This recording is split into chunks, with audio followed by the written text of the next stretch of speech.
Sheikh chilli की कहानी। 7 परियां और मूर्ख शेख चिल्ली। शेख चिल्ली बहुत ही गरीब परिवार से था। वह पढ़ाई लिखाई में बहुत ही कमज़ोर था। अगर वो किसी में माहिर था तो वो था दिन भर बस खेल कूद करना। अपना सारा समय वह मोहल्लों के लड़कों के साथ कंचे खेलने में बिता देता। इसी तरह उसका पूरा बचपन बीत गया। धीरे धीरे वह बड़ा होता चला गया, लेकिन उसकी आदतें नहीं बदली। शेख चिल्ली की इस आदत से उसकी माँ बहुत परेशान थी। वह चाहती थी शेख चिल्ली अपन बड़ा हो गया है तो उसे कुछ काम धंधा करना चाहिए ताकि घर की हालत सुधर सके। एक दिन उसने शेख चिल्ली को बुलाया और खूब डांट लगाते हुए कहा, कब तक तू दिन भर ऐसे ही मोहल्ले के आवारा लड़कों के साथ कंचे खेलेगा? अब तो तू बड़ा हो गया है और हट्टा कट्टा भी है, तो तू कोई नौकरी क्यों नहीं करता है? कब तक ऐसे घर बैठे बैठे मुफ्त की रोटियां खाएगा? माँ की बात सुनकर शेख चिल्ली ने कुछ भी नहीं कहा। वह चुपचाप उनके आदेश का पालन करते हुए अगले दिन नौकरी की तलाश में दूसरे गांव के लिए निकल पड़ा। शेख चिल्ली की माँ ने उसके थैले में रास्ते के लिए 7 रोटियां बांध दी। इसके बाद शेख चिल्ली आगे की ओर निकल पड़ा। शेख चिल्ली ने आधा ही रास्ता तय किया था कि उसे भूख लग गई। वह एक कुएं के पास ठहरा और अपने थैले से रोटियां निकालकर खाने के लिए बैठ गया।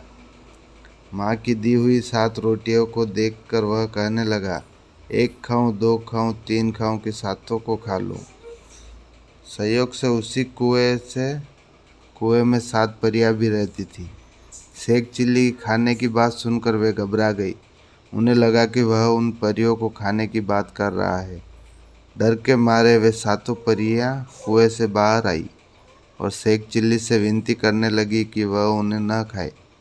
परियों ने शेख चिल्ली से कहा, हमें मत खाओ, हम तुम्हें एक जादुई घड़ा देंगे। उस घड़े से तुम जो भी मुराद मांगोगे वह पूरी होगी।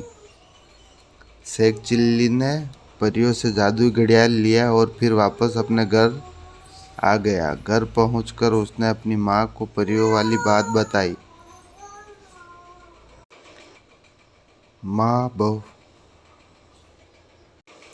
माँ यह सुनकर हैरान थी। उसने सोचा, क्यों न परियों द्वारा दिए गए जादुई घड़े को आजमा कर देखा जाए। माँ ने घड़े से ढेर सारे पकवान की इच्छा मांगी। इतना कहते ही उनके सामने तरह तरह के पकवान थालियों में सज गए।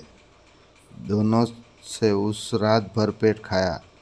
इसके बाद शेख चिल्ली की माँ ने उस जादुई घड़े से ढेर सारा धन मांगा और दोनों अमीर हो गए। यह सब देख शेख चिल्ली की माँ बहुत खुश थी, लेकिन उसके मन में डर था कि गांव वाले उसके मूर्ख बेटे से उनके अमीर होने का राज न उगलवा ले। तभी शेख चिल्ली की माँ एक तरकीब सूझी। वह बाजार गई और ढेर सारे बतासे खरीद लाई। फिर घर के छप्पर पर चढ़कर उनकी बारिश करने लगी। छप्पर से बतासे की बरसात देखकर शेख चिल्ली खूब खुश हुआ। उससे लगा, ऐसा उस घड़े की वजह से हो रहा है। उसने ढेर सारे बतासे खाए। अमीर बनने के बाद शेख चिल्ली उसकी माँ के रहने के तौर तरीके भी बदल गए, जिसे कुछ ही दिनों में गांव के लोगों ने भाप भी लिया। गांव के लोग सोचने लगे कि अचानक ये इतने अमीर कैसे हो गए। गांव के कुछ लोग शेख चिल्ली की माँ के पास गए और पूछने लगे, आखिर उन लोगों के पास इतने सारा धन कहाँ से आया।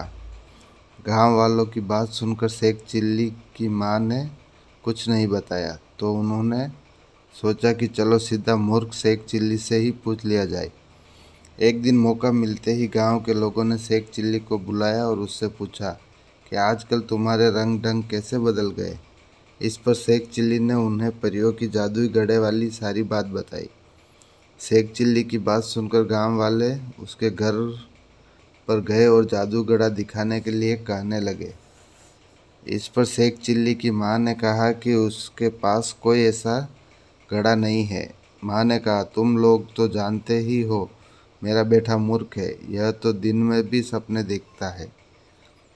यह सुनकर शेख चिल्ली ने जोर देते हुए कहा, माँ, यह याद करो, मैंने तुम्हें ही वो जादुई घड़ा दिया था, क्या तुम भूल गई?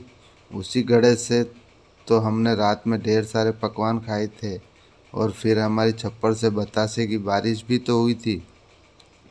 यह सुनकर उसकी माँ ने हंसते हुए कहा, तो अब बताओ, कोई भला छप्पर से भी कहीं बतासे की बारिश होती है? अब गांव वालों को भी शेख चिल्ली की माँ की बातों पर यकीन हो गया था।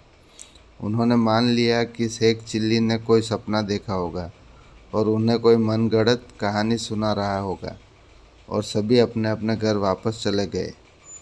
कहानी से सीख, मूर्ख लोगों की सच बात पर भी कोई यकीन नहीं करता है, इसलिए उम्र व ज़रूरत के अनुसार खुद की कमियों को दूर करना चाहिए और होशियार का हुनर